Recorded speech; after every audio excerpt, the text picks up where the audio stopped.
Here we are with a wild card weekend predictions video. Very exciting stuff here. Definitely looking forward to seeing all these games get played. One thing I will note: make sure all the playoff games are streamed by someone. Make it happen. In the absolute worst case scenario, neither one of you can stream because both of your Wi-Fi's are absolute shit. Let a commissioner know. We can figure out how we want to handle it moving forward. If you have any issues with anyone or anything that anyone's doing during games, or whether you think they're cheating or things like that, please pause and let a commissioner know if you're in game. We'll try to handle it as best we can. I want to remind everyone that if your opponent pauses the game, at least give them a few minutes till you unpause it. Don't just give them like whatever the game, give them like 30 seconds because we all know that we only get one pause per game. Um, Definitely gonna get into these awards, see who won those, do our predictions, things like that. So let's go ahead and start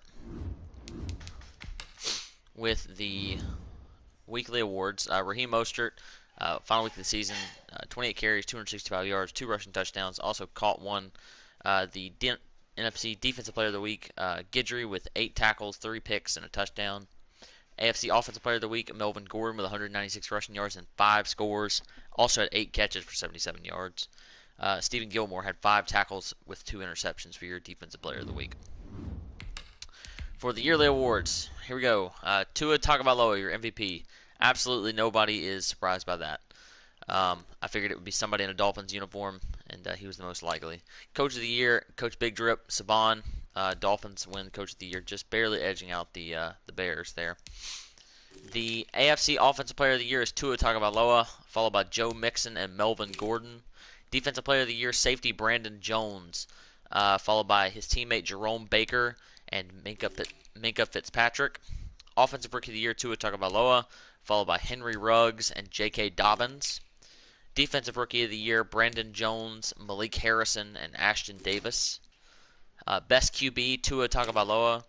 Best running back, Joe Mixon, just edged out Melvin Gordon that final week. It was a real close race between these two. Best wide receiver, Preston Williams, got the bulk of the targets for Miami. Had a very good season.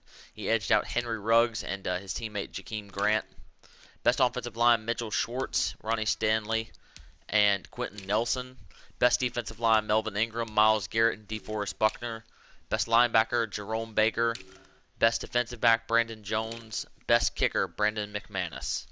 For the NFC side, Offensive Player of the Year is Raheem Mostert, followed by Dalvin Cook and Darnell Mooney. Defensive Player of the Year, Javelin Guidry, followed by his teammate Roquan Smith and Isaiah Simmons. Offensive Rookie of the Year, Darnell Mooney, followed by Chris Claybrooks and Cam Akers. Defensive Rookie of the Year, Javelin Guidry, followed by Isaiah Simmons and his teammate Jalen Johnson. Best QB, Dwayne Haskins. Best running back, Raheem Mostert. Best wide receiver, Darnell Mooney. Best offensive line, Terron Armstead. Best defensive line, Yannick Ngakoue. Best linebacker, Roquan Smith. Best defensive back, Javelin Guidry. Best kicker, Will Lutz. So congrats to everyone that won awards, things like that. I'm going to briefly look over some of these things. I know we do this sometimes, and sometimes we don't, so let's go here to the led statistical categories. In passing, it was Tua Tagovailoa with 5,813 yards. He was 700 yards, almost ahead of Aaron Rodgers. Not passing attempts. Most touchdowns also by Tua. He threw 74 touchdowns. That's an NFL record. Dwayne Haskins was there with 54. Most interceptions thrown by Cam Newton with 54. Jared Goff also eclipsed the 50 mark.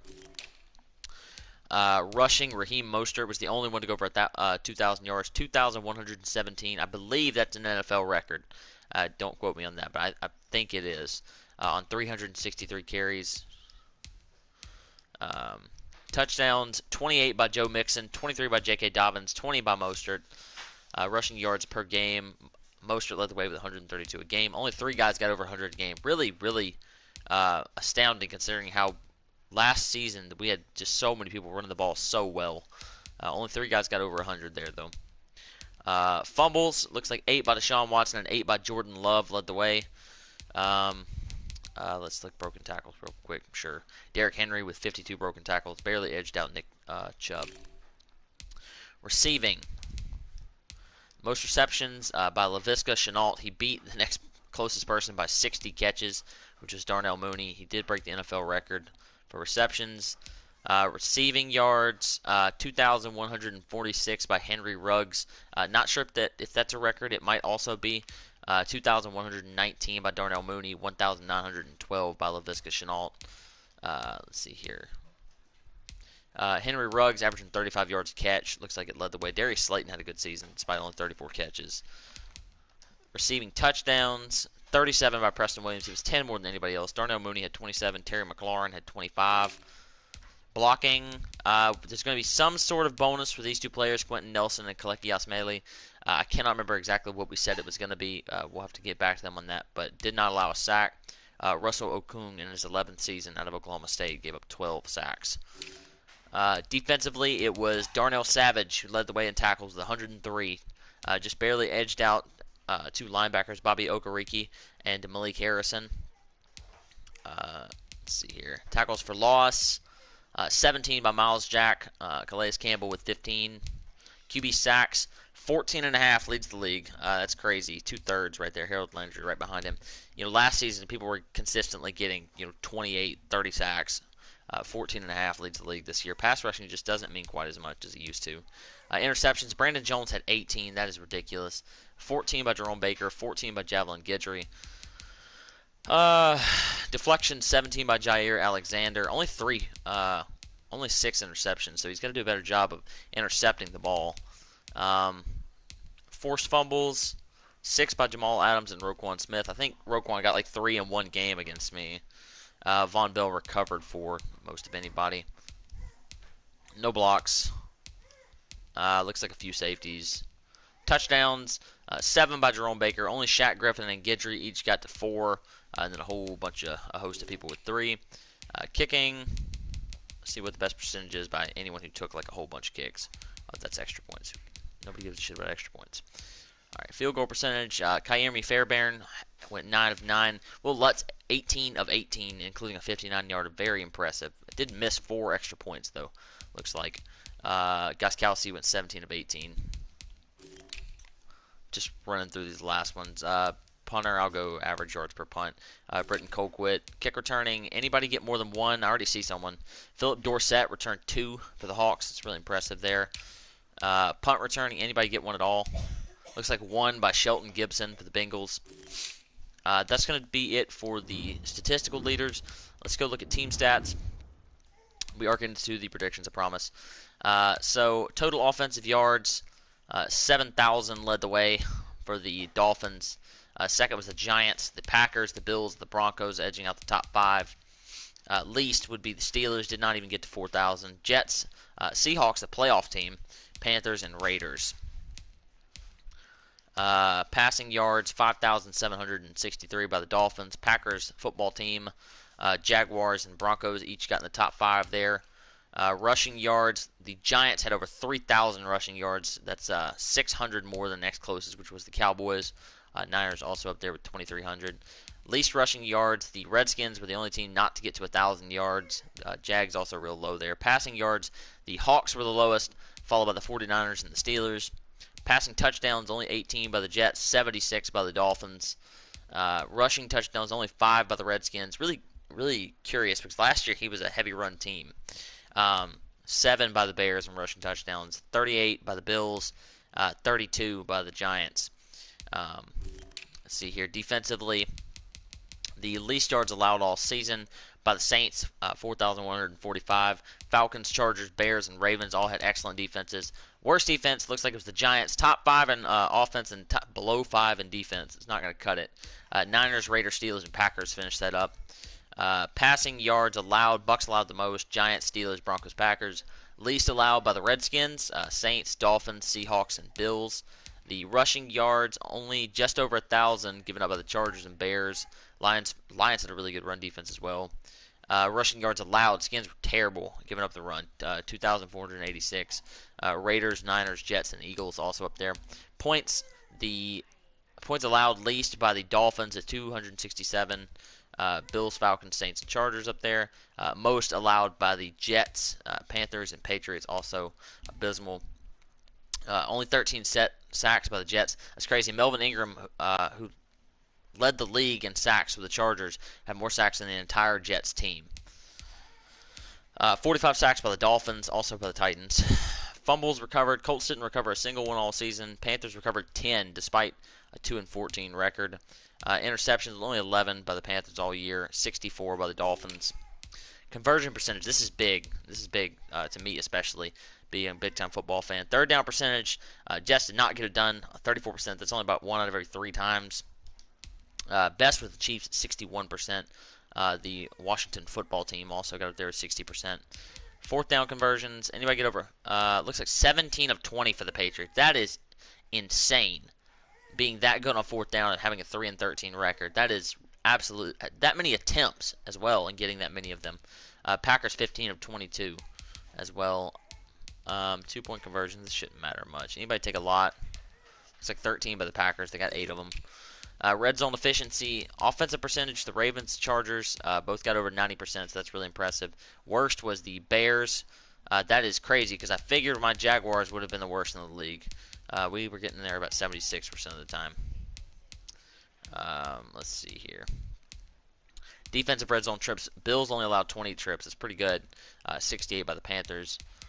Defensive red zone percentage, if you got into the red zone with the Falcons, you only scored 61% of the time. That's really, really good. If you got there on the Patriots, 95% of the time. Also, the Chiefs, Lions, and Panthers, really, really abysmal red zone defense.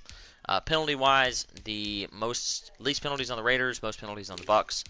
Turnover differential, probably the most important stat in the whole game. Plus 51 for the Dolphins.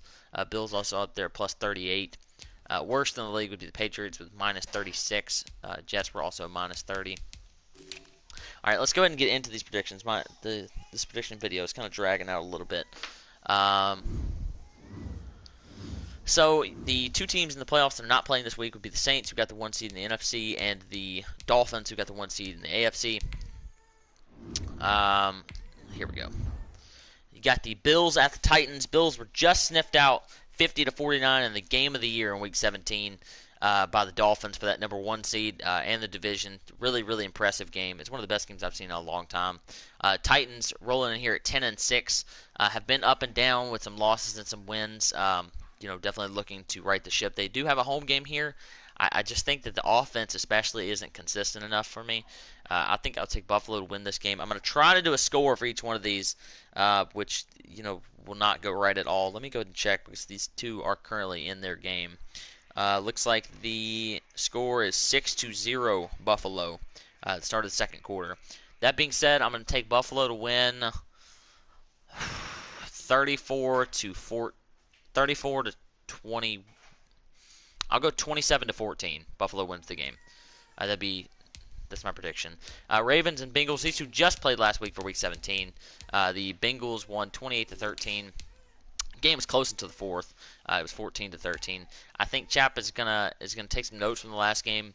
Playoff quick is here, he says, and I think that'll be the difference in the game. I'm gonna take the Bengals to win this game. Both teams like to run the ball a lot, so relatively low scoring here. I'm gonna take the Bengals to win this game, 24-14 over the Ravens. You got the Chiefs and the Broncos AFC West matchup here.